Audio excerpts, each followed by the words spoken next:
Urs, welcome to the Wade Champions. It's so great to have you on. Thanks for having me, John. I'm looking forward to the conversation.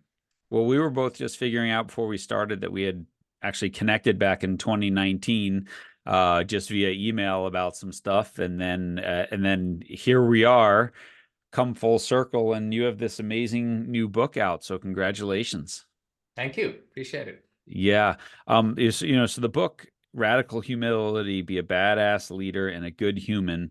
And right off the bat, when I got the book, I was like, why do we think, just your subtitle, that those two things can't coexist, right? That if you're a leader, you can't be a good person. If you're a good person, you can't be a leader. I mean, why do we think that?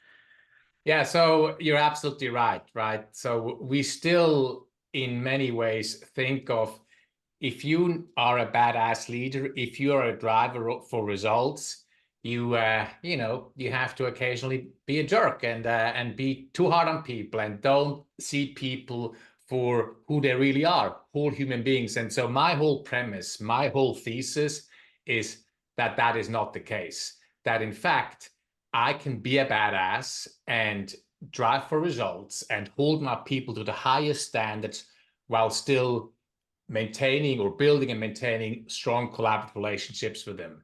And Mhm. so humility does have a bad rap, and it's my mission among with some other people to change that and Mhm. actually talk about humility not just as something we do because it's the right thing to do by our people, but actually it's the thing to do to win in today's business environment. So we can get into that, but that's my whole premise. Yeah, we will for sure. And in the book, you sort of share a story in the beginning about, um, you were in the military as a young man and then going back as a UN peacekeeper in Kosovo and sort of having to practice this right out of the gate. And so tell the story, because I think it's just a great story, because oftentimes, like, we're given leadership titles, which is positional. And what we all say is, what you realize quickly is that influence is relational, and influence is more important than leadership sometimes. And influence is more important than position. I think you're Yeah. exactly right. So yeah, so I went back into the military after having been out for 22 years Yeah. to serve as a peacekeeper in the Balkans in 2017 and then in 2021 in the Middle East. And so, on a personal level, that's a humbling experience. I've been out for 22 years and, lots of things have changed. So on the first day, I joke in the book, I didn't even know how to dress myself, put my Hmm. uniform on. So it's a humbling experience. And then within the first 2 days of reporting to my peacekeeping, I had a little command. I was a captain. I dropped my flak jacket on the hard asphalt. And then there's this young sergeant, like 25 years my junior, and lower in my rank, and he chews me out like I'm a naughty little schoolboy, right? And Hmm. so that's sort of the first time it took me all the humility and the restraint not to make a snarky comment, right? Hmm. And so that was one lesson in humility. And then there, I guess there's two more. One, almost a philosophical one. When we first got deployed, about 4 weeks into our deployment in Kosovo, we were invited to an end of year school play, and often the peacekeeping force gets invited to these official things, and so there is parents, politicians, other students there, and we are watching kids. This is the Albanian part of Kosovo reenacting the war. Kindergartners and primary school kids massacring Serbs on the ground, hand-to-hand combat, all to the roaring applause from parents, politicians, Hmm. and other students. So I sat there thinking I understood this conflict. I studied hard. I learned a lot about the history and what's going on. And as I was sitting there, I'm going, I don't actually still get it. Like that Hmm. something like that can happen. And so that then got me to ask bigger questions. Is it our role as peacekeepers to build peace in their hearts as well as their cities? So that was a sort of a very humbling experience in itself, and then got me to this point of my role is to always ask bigger and harder questions, right? Even if I don't have the answer. So that's sort of on a personal level. And then to your earlier point, leading relationally. So I reported to my peacekeeping command, and my military knowledge was outdated. I could not lead by expertise. Yeah. Okay. So, and I was very clear about that. And I was very transparent with my team. So I needed to lead by relationship. So initially, at least. So while I was working my butt off to learn as much as possible and get up to speed, I made a real point of building meaningful and collaborative relationships with my team members so I could rely on them. And then I could, over time, delegate comprehensively, build trust. So, and that was what is one key element of leading with humility. It's actually Yeah. leading relationally than just by expertise. Yeah. And it's really interesting. I wish, Jerry sadly wasn't feeling great today and didn't jump on, but Jerry's told on this podcast a few times, he was an officer during Vietnam, and he said the same thing. He went to his station. He was in Panama, and he goes there, and he's the officer, but he doesn't know anything compared to the sergeants on the ground and everything. And he was just like, he goes, I understood right away that if I tried to, quote, exert my authority, this was not going to go well. But if I trusted my people and said, here's what I can bring to it, but I trust you to do the work, and you are the boots on the ground, and you, like you said, you have the expertise, that's going to work. And so he's talked about how much he learned in that situation of just to delegate. And yes, the buck stops with you, and you have to make some hard decisions sometimes, but still to come in and just to say, look at these stripes on my shoulder, I'm your boss, doesn't really work very well. Well, and I'm so glad you bring this up, and the real bummer Jerry isn't here, but you told the story really well. So, people often push back and say, well, what in the military must be different, right? In the military, it's top-down command control. And Jerry's story, like this is from Vietnam, and my experience, much later in peacekeeping. Military is a people's business as well. And by the way, those commanders who only, lead by their stripes, they don't last very long. They really don't, like, for a variety of reasons, actually. So it is the same principles, in my experience, in my research, apply in terms of humble leadership. It's in the military, in government, in business, in professional sports, for that matter. Yeah. Now, what about when we talk about humility as well, you have this background as an ultra endurance athlete. So maybe talk a little bit about that too, because there's nothing quite as humbling as I've done one marathon. I'll never do a second, never mind an ultra marathon or, couple 100-mile bike race or whatever. Like, talk about humbling there when your body no longer works. That's pretty humbling. Well, you said it really well just there, John. That's exactly right. I mean, an ultra by definition is humbling, and obviously in the ultra scene, I'm hanging around a lot of ultra endurance athletes. There is a lot of great people, very humble people. There's also some people who, have huge egos. But it's interesting, like 48 hours into the race, a lot of these egos actually disappear. When you come out of the second night, not the first, the second night into the third day. So it is humbling indeed. And so, for me personally, my athletic background, this is almost a cliche, but it really helped me to learn how to lose. And I lost big time during the race across America, which is a nonstop transcontinental bike race. I ended up in ICU and almost lost my life. I was suffering from severe pulmonary edema. And so my oxygen saturation, the little thing they put on your finger during your annual physical, was 42%. So 95 to 100 is normal. And that was from like heat stroke, or what was it? No, it was I was overloading with sodium.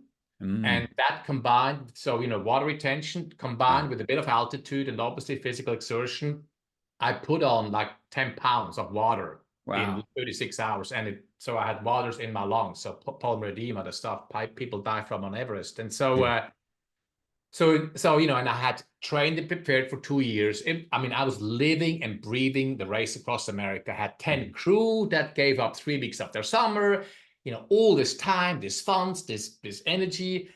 And here I was, instead of riding out of Colorado into Kansas, I get airlifted to ICU in Albuquerque.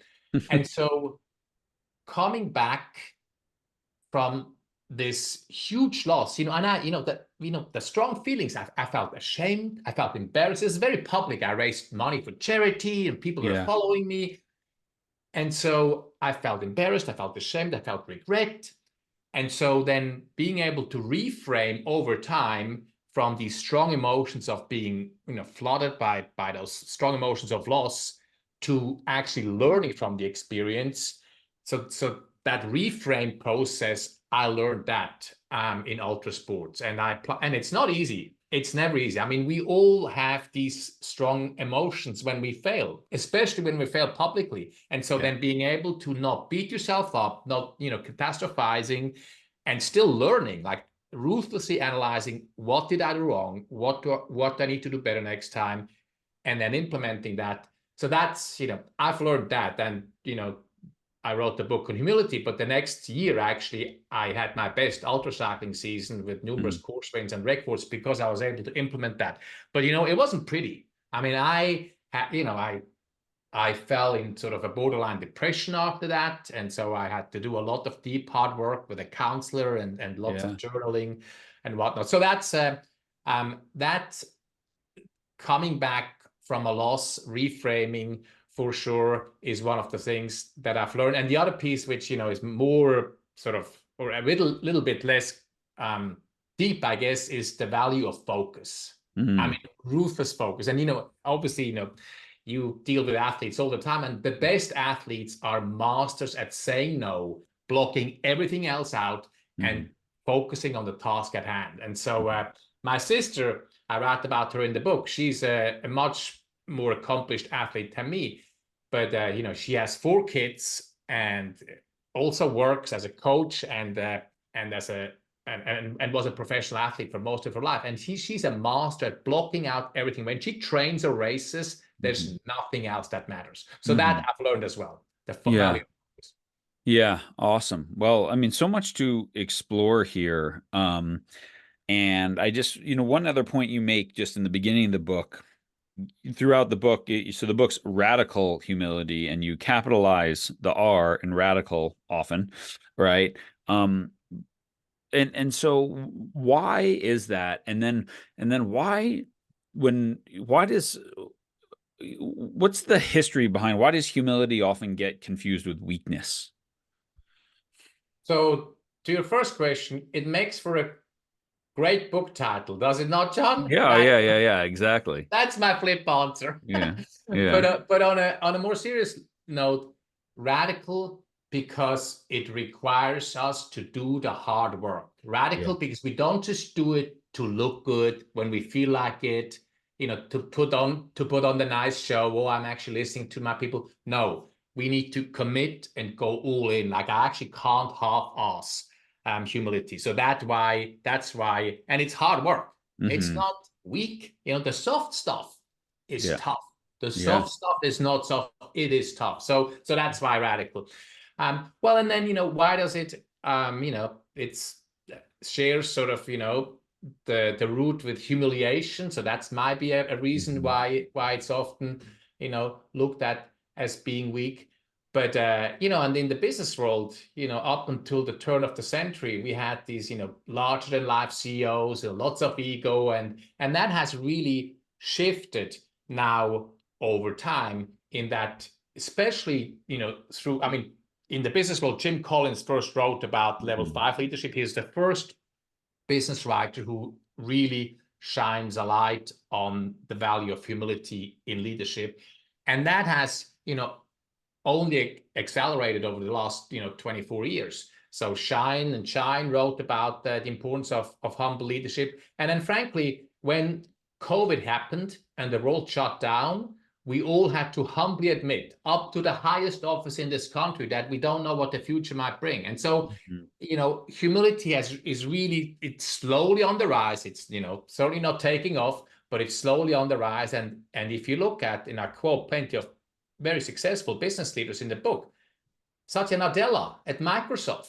I mean, nobody would say he's not a badass leader. He's kicking butt. I mean, he's done so well for his shareholders, and yet he leads with curiosity, a growth mindset, which is an integral part of the curriculum in the leadership development at Microsoft, and with deep humility. So it's really on the rise, I would say. And Yeah. I'm on my mission as well, to help humility sort of come back. And we can talk about, what I actually mean by humility. It's not meek, it's not weak. Yeah, no, I want to get into that. And I think just the other word I want to explore just in this moment as well is the word vulnerability, because that's, with Brene Brown's work and everything like that.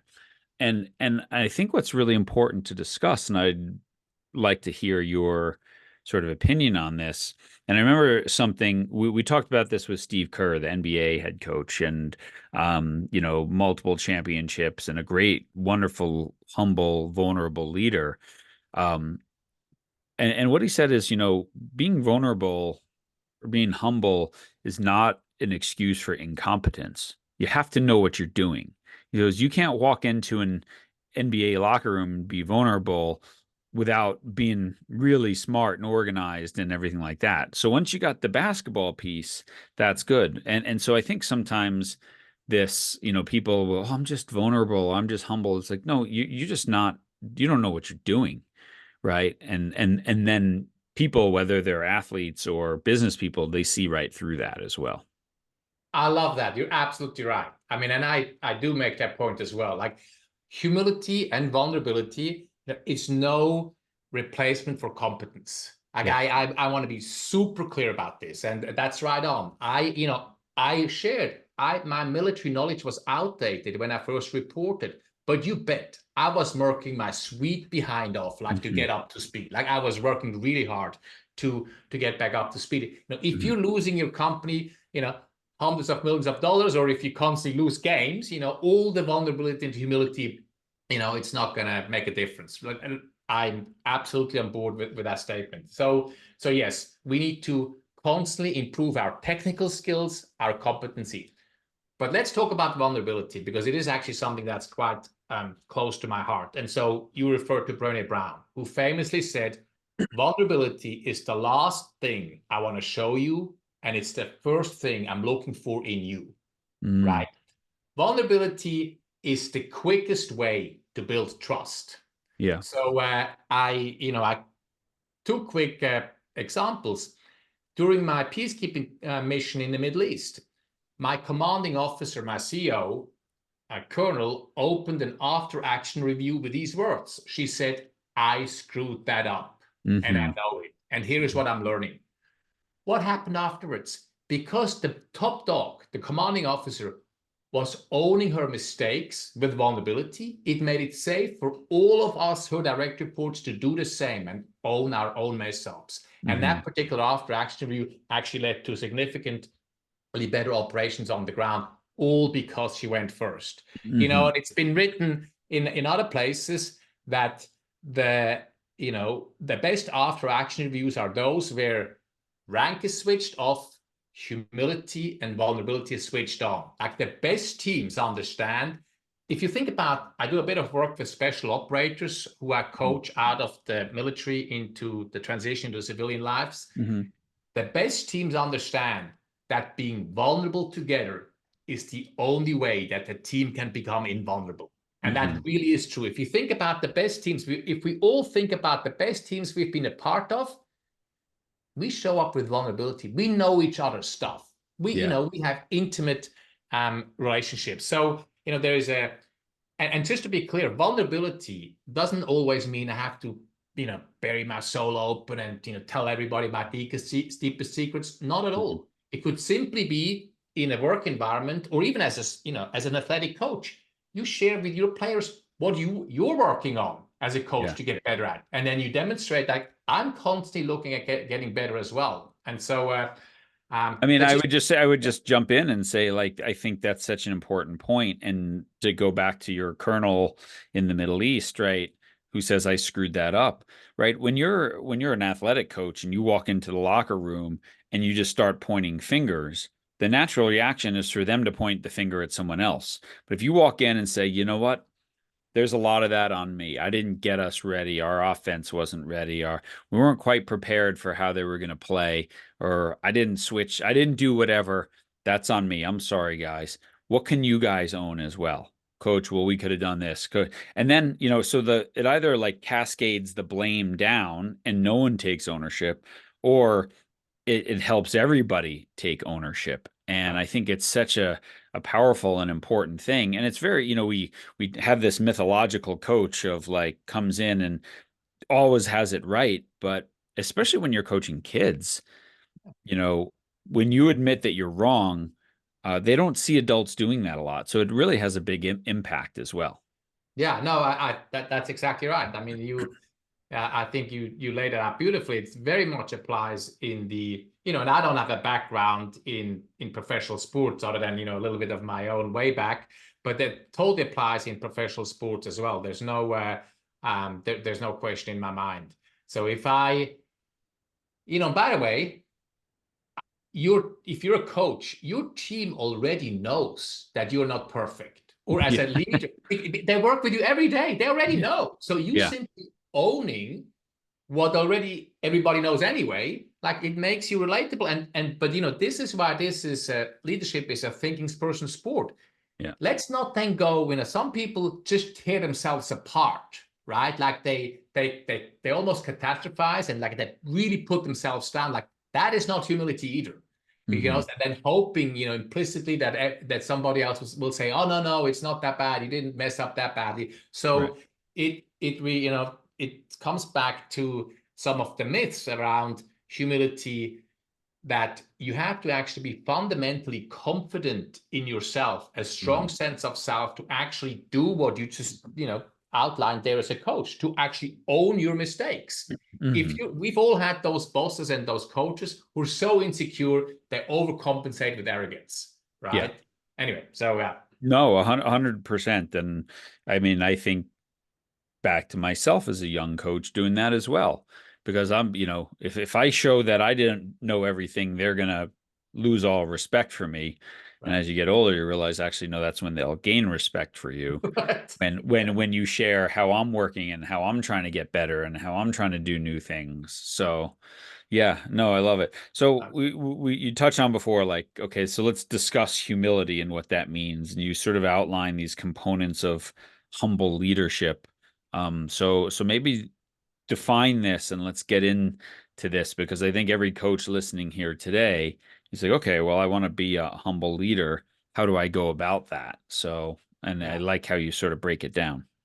So there's sort of three legs to the stool to humble leadership. The first piece is self-awareness, deep self-knowledge. And so this is, what people often think of when they hear humility, like I see myself accurately, right? The way others see me. And so that's the first element. And within the self-awareness, there is this notion of focus, having the humility to know that I can't do everything, but I can do almost anything I put my heart to. And this is for us humans so hard, to say no, to kill projects, to to only do what we can do and delegate or dump the rest.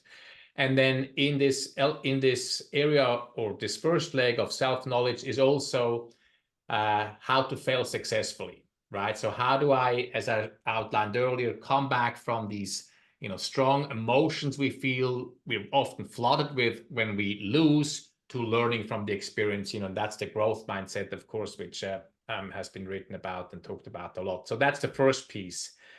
The second leg is leading relationally.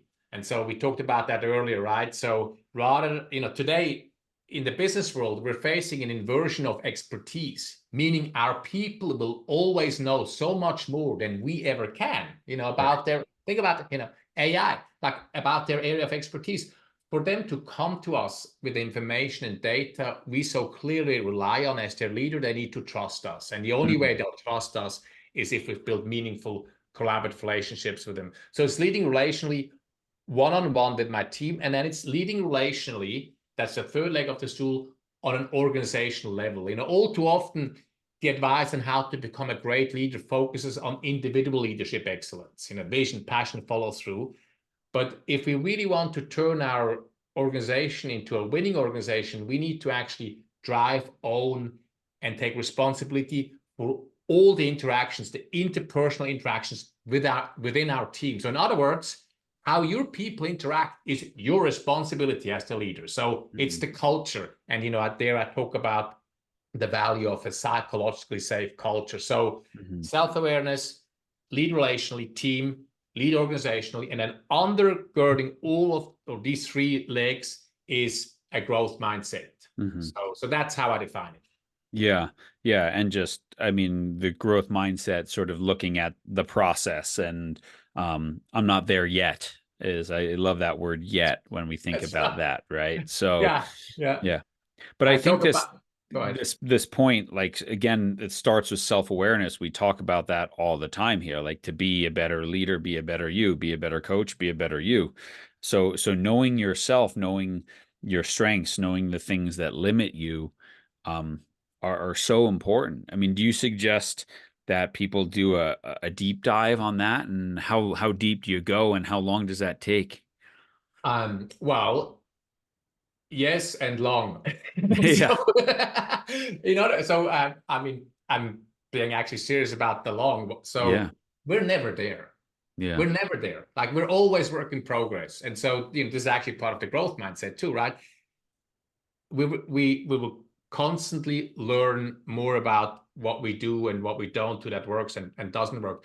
But no, in terms of deep dive, look, in the business environment, we have tools like 360s, formalized feedback mechanisms that I find very helpful. I use quite a bit in my own coaching. But, in absence of this, we can do this on a daily basis. I actually do this I have teenage boys.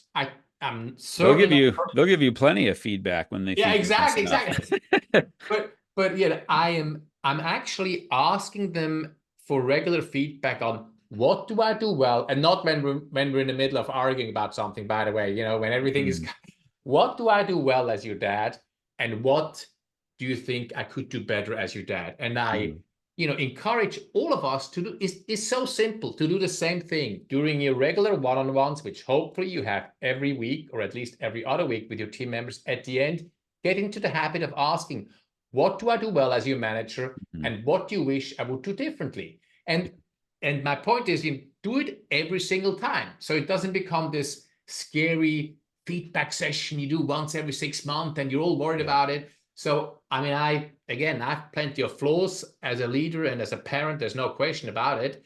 But that's one thing I really did in all my positions. And what it does, it helps you, sort of nip small things in the bud before they become big things. Yeah. So, I absolutely recommend a deep dive, and the deep dive is not that hard. It's just ask for feedback. I love your questions to your kids or to your team. Karch Karai, he would end his individual player meetings. He was a volleyball coach for the U.S. and how can I be a better coach for you? Yeah. Right? Yeah. How can I do this? What about the importance of like asking those questions in front of your team, but also one-on-one meetings? I mean, that's been a really consistent theme in this podcast. The best coaches, these national champions, and the people who just do it, when you ask them, like, what would you have done more of, to make you better? And they all say one-on-one. Like, those individual meetings are the secret sauce. And it's hard when you're a youth coach or a high school coach, easier when you're a college coach, easy. But I mean, any leader still has a million things on their plate, yet making the time to at least meet one-on-one with your direct reports makes a world of a difference, doesn't it? It really does. And I mean, I didn't do that research, but there is research out there showing exactly that. So teams where regular one-on-ones are happening with the boss do significantly better. And, I hear this pushback all the time from people in the business world primarily. I don't have time, right? Or they're constantly reschedule. So my argument is, we do it because it's the right thing to do, but not just because it's the right thing to do about people, because it creates immediate business benefits. Because what happens in these one-on-ones, I actually, and by the way, in these one-on-ones, you talk 20% of the time as a leader at Mm-hmm. most. So it's sort of Mm-hmm. a coaching thing, 80-20, right? So this is your direct reports time, but you get to know them on a really meaningful and deep basis. And what happens? Improved communication, improved trust. You have conversations around what's most challenging, where do you want to go in your career. So you get to really know your people on a sort of comprehensive basis, and then you're better able to deploy them too in terms of within the team strength, weaknesses, and then the trust improves, the communication improves. And I mean, I think the biggest thing though is that so many times, I did this during my missions as well, I was able to sort of catch small things like discontent, some potential team dynamic issues in these one-on-ones, and then could be ahead of them as the leader of the team, in an all company, all team meeting. So I'm a huge believer in the value of these one-on-ones. And it comes back to, and by the way, today's generation, I mean, that's what they want. They want to be heard and seen as whole human beings who have a voice, and they're not just cogs in the wheel. So it's in my book. It's time is your most important currency, and who is your most important tool to get stuff done? It's your people. So you give your people your most important resource, your most important currency, time, Mm-hmm. one-on-one. So yeah, I feel super strong about that. Yeah, yeah. Now, I think that like so you build these relationships, right? Because your influence is relational and you know yourself and you build that and you bring this attitude towards it. And I think that allows you to be like you talk about there's these myths, right? You can't be humble and confident. You can't be humble and decisive. You can't be humble and ambitious. But when you build these relationships, then you can be all those things, right? That's right. So and those myths exist because humility is really misunderstood, Hmm. right? So let's talk about. I mean, I briefly touched on it earlier.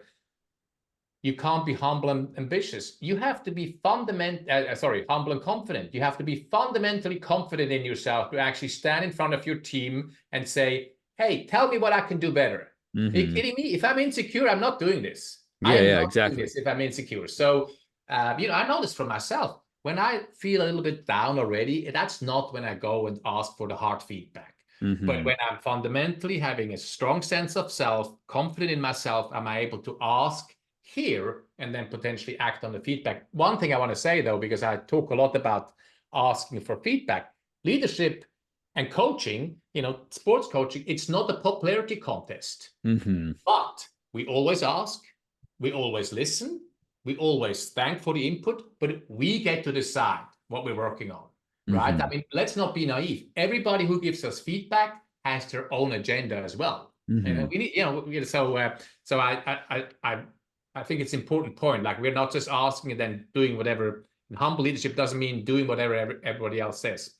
And so that's confident and humility. Now, ambitious. What does ambitious look like? It looks like asking hard questions. So, why are we failing, John? What business are we in? What's my Hmm. part in this? So, humbly asking these hard questions, like that, is what ambition looks like. Hmm.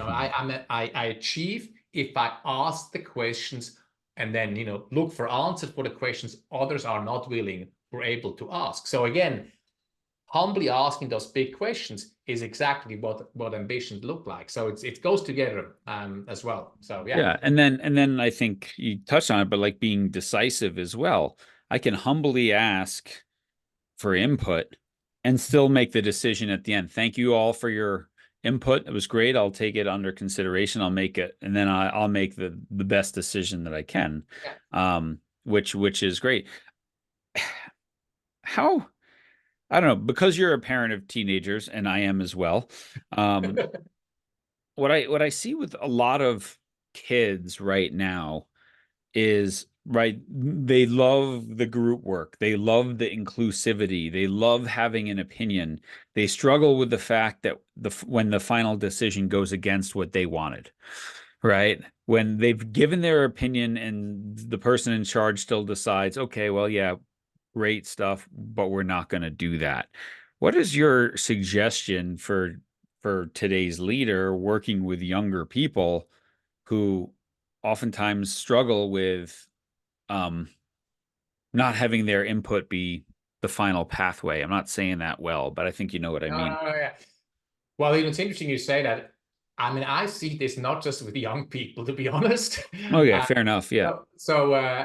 But so a couple of things come to mind.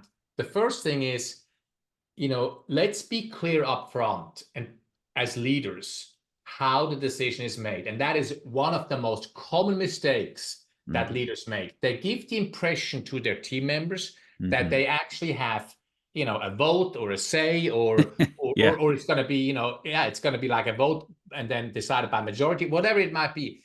And then, the leader at its worst already has made up, their mind, up front, and sort of pro forma asks for input. So being crystal clear up front about how the decision will be made, like, okay, I want everybody's input, and we will have a discussion for an hour, and but I will make the call at the end. Or alternatively, I need everybody on board. Hmm. Otherwise, we're not going to. We need to find a solution that works for everybody. Hmm. And so being crystal clear how the decision is made, and then, to answer your question directly, John, actually calling that out. Like with Hmm. youngsters, I do a little bit of work with college kids. We could say, look, we're facing this discussion, this decision. It's possible that it might not end up going the way you want it.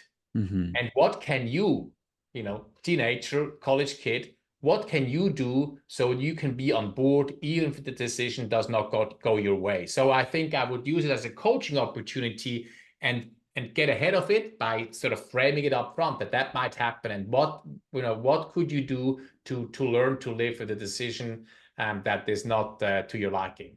Yeah. I remember when I was doing my master's degree, I was a teaching assistant for this old professor, and he said to me, he said, I love teaching college because everyone arrives on campus thinking they know everything and they leave realizing they don't know anything. Right?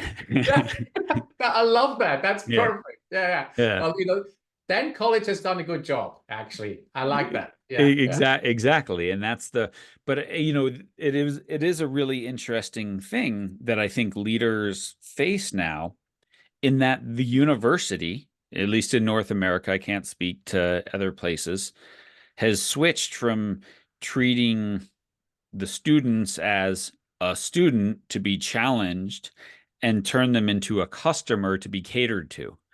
And I think we see this in a lot of things, without getting into protests or whatever, but this idea that this is going to be rigorous and this is going to be hard and this is not supposed to be easy. And if you don't like it, well, good, right? And if you don't like that someone in your class disagrees with you, you don't get to run away in the real world. You have to learn how to have this. And this is something like my daughter is very active in a lot of things, especially around the environment. And I say to her all the time, for years, when, I was just the kind of dad at the dinner table that even if I agreed with her, I'd take the opposite just to kind of poke the bear and challenge Totally. and early on, no, I don't want to talk about it anymore. And just saying, look, you have to learn to talk to people who disagree with you if you ever want to make a difference in the world. If you ever want to change things, there's going to be people who have very good reasons for not agreeing with your spot. And if you just shut them out and walk away and refuse to have a conversation, you're not going to get anything done. And I think our universities, to an extent, are doing a disservice to many kids right now by allowing them to do that instead of saying, this is going to be rigorous and this is going to be challenging. And if you don't like what a professor's saying, deal with it. Tough luck. Yeah. Uh, well, yeah, it's a slippery slope, right? Because it sort of potentially goes into politics here. But I have the same issues with what's happening on college campuses, and I mean, and I'm I'm not an expert in what's going on at colleges. I have my own experience of touring schools for my son, and I was very proud of him for consciously choosing a larger university. He's a more introverted kid, and a big university would actually not work well for him. But he didn't want to go to a very small one, where basically it's one mindset across the whole campus. So no, I agree, and I agree with you. We gotta teach our children how to engage constructively in discussions and disputes, because otherwise we end up having the dysfunctional situation we have right now in American politics. And I'll leave it at that with politics. Yeah. No, I don't want to, definitely not going down that rabbit hole, but I just think this is an important thing, right? That again, our listeners here are coaches and teachers and parents and whatever. And it's like you are, right, giving people a chance to weigh in makes it more likely that they will buy in. But I really love what you said, but be very clear before they get to weigh in on how the decision's being made as well. I think that's a super important point. Yeah. And you might not like the outcome. What will you do that you can still be a constructive member of the team? Absolutely. Yeah, exactly. So last sort of little section in our discussion here, you talk about the then and now shifts that define concept of radical humility. And so I like this. It's sort of like, this is the old type, this is the new type. So how would you like to frame that and discuss that? I mean, there's these 5 components that we talk about. We don't really have time to get into all of them, but discuss sort of then and now and what that means. And then maybe we can unpack 1 or 2 of these. Sure. So, in a nutshell, then leadership is exactly as you said, John, is what we used to do back then. And I call it heroic leadership. It's the leader sits on top of the org chart, has all the data, all the information, all the data flows through him or her, and he or she makes all the calls by herself. So that's then leadership. Plenty of problems with that. We don't really have to get into the details, but one problem is it's too slow.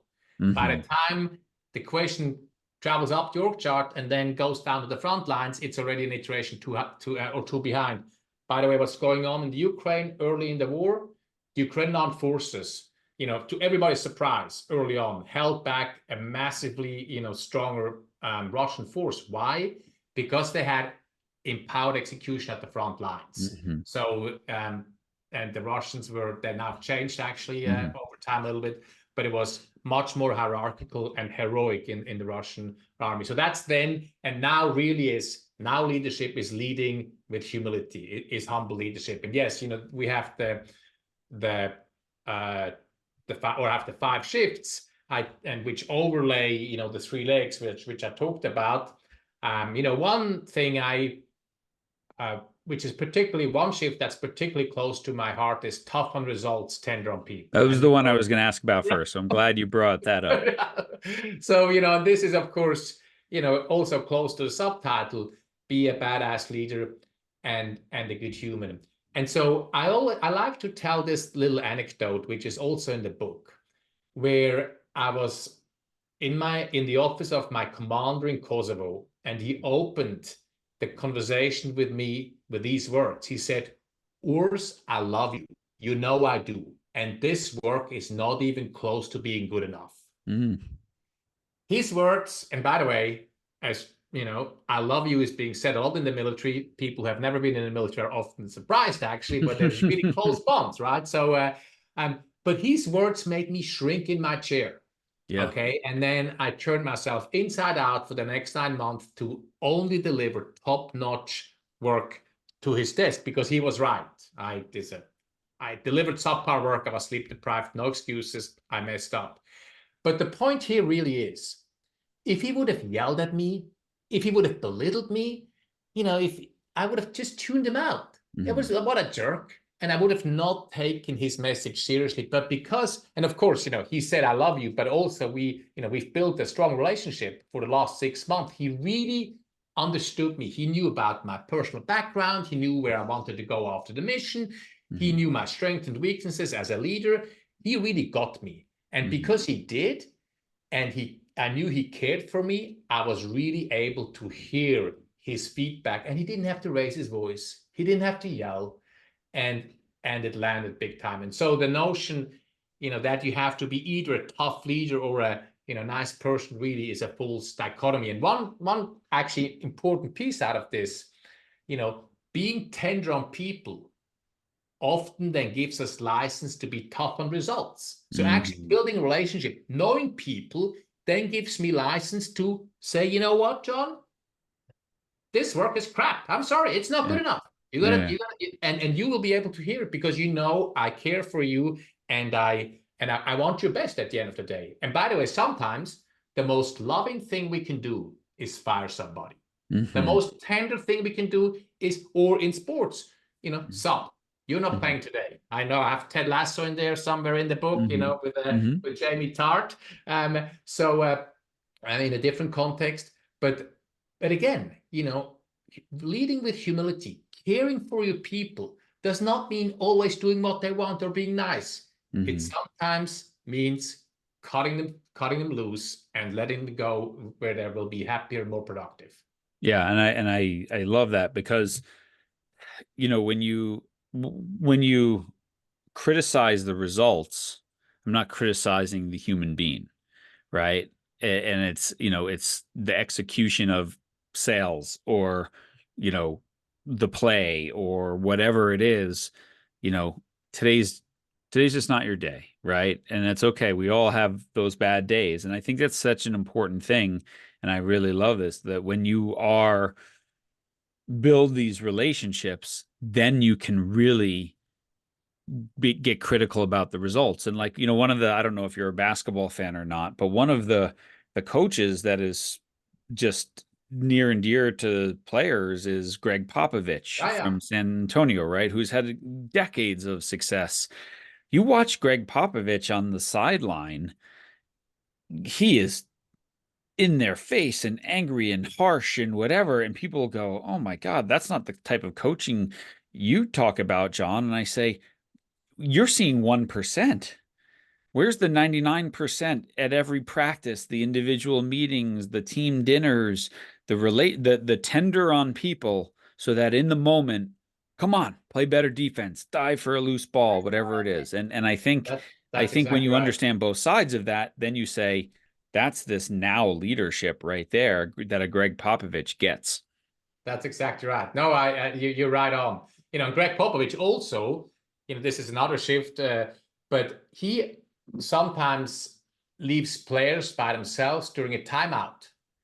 He doesn't walk over, not Yeah. every time. And Yeah. what does that mean? Like they have to take initiative themselves, figure out Yeah. what to do, right? So, Yeah. no, absolutely right. And and by the way, you said, and I love that, absolutely criticize the results. Sometimes we have to criticize the person too. For example, when Mhm. they're disrespectful to somebody else. I mean, I've had that Yeah. happen numerous times, but even then, I can, because I've built the strong relationships, because they know that I get them and that, I might even love them, I really care for them, I can then say, look, when you show up with XYZ, it comes across as belittling and disrespectful to your teammate. And I'm not the only one. So it's harder, but it's still possible then to have those even harder conversations where you have to actually, criticize or try and correct an interpersonal dynamic or how they actually showed up versus just the results. Yeah, and I think we talk on this podcast a lot about coaching or parenting is you're making deposits in that relationship bank so you can make that withdrawal later on.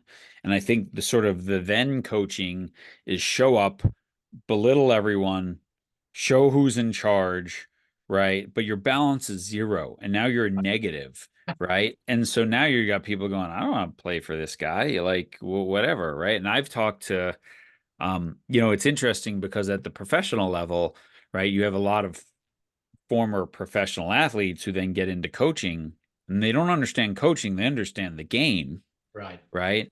And there's certainly examples of those who have done fantastically well, but others who, I mean, I've know people who have played for world player of the year people who like they lost the locker room in a week, Yeah. right? Because it was clear that this was completely transactional Yeah. and that they had this they were in it for themselves and not for us. Right. Right. Yeah. And Yeah. so their great resume, which they had a lot of credibility, and they just blew it all by the relationship very, very quickly. Right. Yeah. Transfer fallacy, right? Because I'm a Yeah. great player, I'm going to make a great coach. Yeah. Yeah. Yeah. Not so much. Yeah. Yeah, awesome. Um, just one other, maybe we'll talk about one other then now shift and you talk about championing a fearless culture. And culture is used a lot in the sports world and the business world, but what does it mean for you to be a fearless culture? So fearless culture is a psychologically safe culture, not a buzzword. So it's a culture where, to be clear, it's not standing around in a circle holding hands singing Kumbaya. It is Hmm. not that. It is a culture where it's safe for everybody to speak up with concerns, questions, doubts without fear of being shamed or worse, risking your career. And it's Yeah. about being direct and it's about inviting feedback. It's about saying, I screwed that up. So that's a fearless culture. And so there is a lot of work, and I'm leaning heavily on the amazing work by Professor Amy Edmondson out of Harvard, who is, of course, the queen of psychological safety. Hmm. But there is so much research, starting with Google, across airline teams, sports teams as well, surgical teams, financial services, that show that a culture of psychological safety is the best predictor of a team's performance. It's actually more important than who's on the team, the Yeah. talent. So culture, not only eats strategy for breakfast, it also eats talent for breakfast. And Hmm. so that's this organizational piece. And and it's fairly abstract. And so I tried hard in the book to make it very operational in terms of having tactical exercises. So one quick thing we can do to actually start building a fearless culture is having a conversation with our teams around how we deal with failures. Like simply that. How are we handling failures as a team? Like do a status quo analysis, and then how should we deal with failures, okay, and mistakes. And so the idea, of course, is not that we want to encourage failures, but you know what? Failures and mistakes will always happen. If we make them off limit, if we only want to hear about the good stuff, they will simply go on the ground. They won't happen less. And so that's a first sort of very tactical thing we can do, is having a conversation. How are we dealing with failures in our teams, and how should we? What would it ideally look like?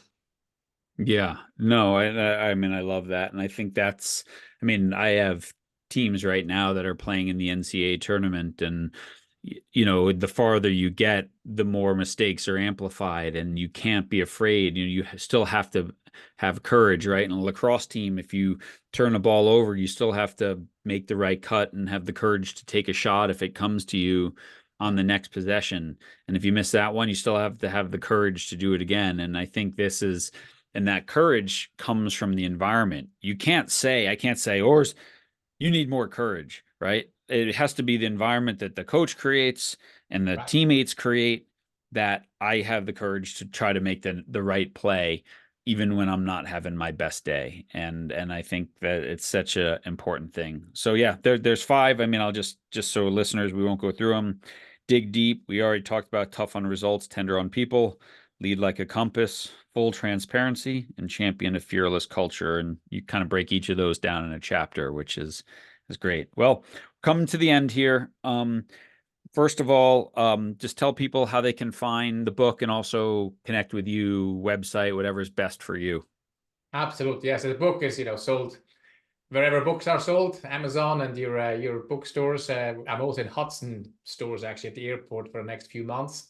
Radical Humility, and then you can find me on the web at Urs Koenig, URSKOENIG.com for my keynote speaking and workshops around radical humility. And LinkedIn is, and Instagram are the prime social media platforms I hang out. So Yeah, awesome. that's me. I always tell people I like LinkedIn. There's reasonable people there for sure. So That's right. Yes. um I'll finish with this. I always like this question. Is there anything that I should have asked you and that I didn't, or any parting thought that you want to leave to our audience today?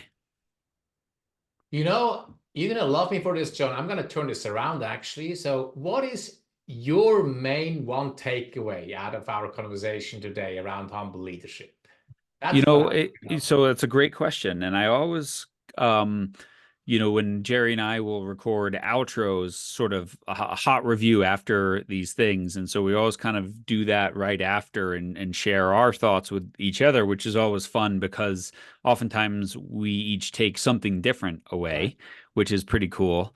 Um, and so, when I was reading the book and when I was doing this, obviously these are topics we talk about a lot. But from our conversation today, the one thing that didn't stick out to me when I was reading the book, but here today is this idea of being clear on how decisions are going to be made. Yeah. That great leadership, you're humble, you're vulnerable, you're all these things, but you're also decisive and very clear so that people don't get a false impression that they're going to make the final decision today.